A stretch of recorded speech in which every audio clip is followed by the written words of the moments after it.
আসসালামু আলাইকুম সবাইকে। আশা করি সবাই ভালো আছেন। আলহামদুলিল্লাহ আমিও ভালো আছি। তো আমি আজকে তাল দিয়ে কি তৈরি করলাম, কিভাবে রস বের করলাম, পুরো এই ভিডিওটা আপনাদের সঙ্গে শেয়ার করব। তো আপনারা স্কিপ না করে আমার পুরো ভিডিওটা দেখবেন, আশা করি ভালো লাগবে। তো এই তো আমি শুরু করে দিয়েছি ছিলকাটা ওঠার জন্য। তো এভাবে আমি পুরো ছিলকাটাই উঠিয়ে ফেলবো। তো এখানে দুইটা তাল ছিল, দুইটার থেকে আমি উঠাইছি। তারপরে দেখুন এখানে একটাই দানা ছিল, এই যে এটা ভিতরে একটা বিচি, আর এই যে একটা তালে শুধু একটাই বিচি। তারপরে যে এগুলোতে কোনো বিচি নাই, দেখুন শুধু এখান থেকে রস পাবো আমি, কোনো বিচি নাই। তো এই দুইটাই আমি এখন সুন্দর করে হাত দিয়ে ঘষে ঘষে রস বের করব। সামান্য একটু পানি দিয়ে দেব। এই তো পানি আমার দেওয়া হয়ে গেছে, এখন আমি রস বের করব। তো পুরা রসটাই আমি বের করে নেব। দেখুন অনেক সুন্দর করে রস বের হচ্ছে, একদম মনে হচ্ছে যে আমি হাত দিয়ে গলাচ্ছি। তো এই যে এত সুন্দর রসগুলো বের হলো। তো এইভাবেই আমি সবগুলো রসই কিন্তু বাইর করে নেব। আমি যে এই বিচিটাও নিয়ে নিচ্ছি, এটা থেকেও রস বাইর করেছি। তো দেখুন এত সুন্দর করে যদি রস বাইর করা যায়, তাহলে আমরা তালের বড়া দিই, তালের পিঠা কেন না খাবো। আর তাল তো সবসময় পাওয়া যায় না, শুধু এ সময় একটাই সিজন থাকে। আসলে সব ফলেরই একবারই সিজন হয়, যার কারণে ওই বললাম আমি।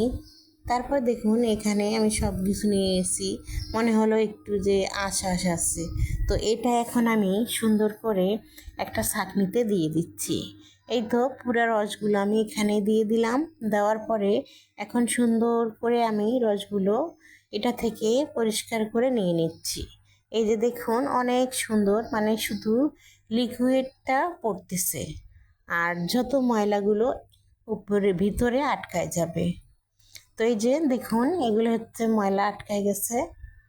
তো আমি অনেক সুন্দর করে নিয়ে নিয়েছি। নেওয়ার পরে দেখুন অনেক সুন্দর লাগতেছিল আমার কাছে। তো একটা বাটিতে আমি ঢেলে দেখাচ্ছি, দেখুন খুবই ঘন আর খুবই সুন্দর হয়েছে। তারপর কিন্তু এভাবে বেঁধে রেখেছি আমি। এভাবে বেঁধে রাখলে যেটা হবে সেটা হচ্ছে যে অনেক সময় কিন্তু তাল তিতা হয়। কোনো কিছু নাস্তা তৈরি করলেও তিতা লাগে একটু খেতে, যতই মিষ্টি দেন না কেন।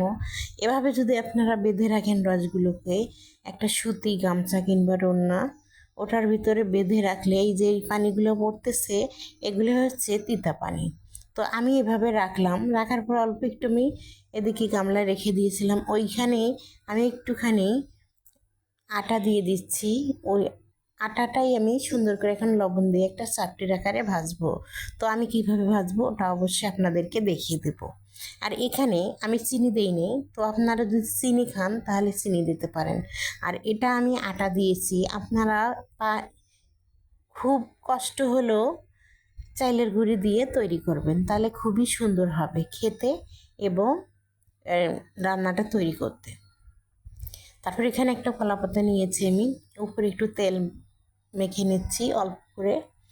মাখার পরে ঠিক এইখানে আমি এইটা দিয়ে দেব, যেটুকু আর কি আমি আটা গুলিয়েছিলাম অতটুকুই এখানে দিয়ে আমি একটু ভাঁজ দিয়ে এটাকে তাওয়ার উপরে বসিয়ে দেব। কোনো কিছুই আর লাগবে না, শুধু এভাবে কিন্তু তৈরি করা যায়। একই নিয়মে একই পদ্ধতিতে আপনারা ফলো করে শুধু চিনি আর চাউলের গুঁড়ো দিয়ে তৈরি করে খাবেন, তাহলে কিন্তু খুবই খুবই স্বাদ পাবেন। তো আমি বাকি রসগুলো কিন্তু রেখে দিয়েছি, পরে একটা কোনো আমি পিঠা বানিয়ে আপনাদেরকে দেখিয়ে দেবো। তো এই তো আমার হয়ে গেছে কিন্তু তালের চাপটি। তো খুবই সুন্দর হয়েছে, খেতে অনেক মজার হয়েছে আমার কাছে। তো আপনারা একদিন ট্রাই করবেন, ভালো লাগলে শেয়ার করবেন।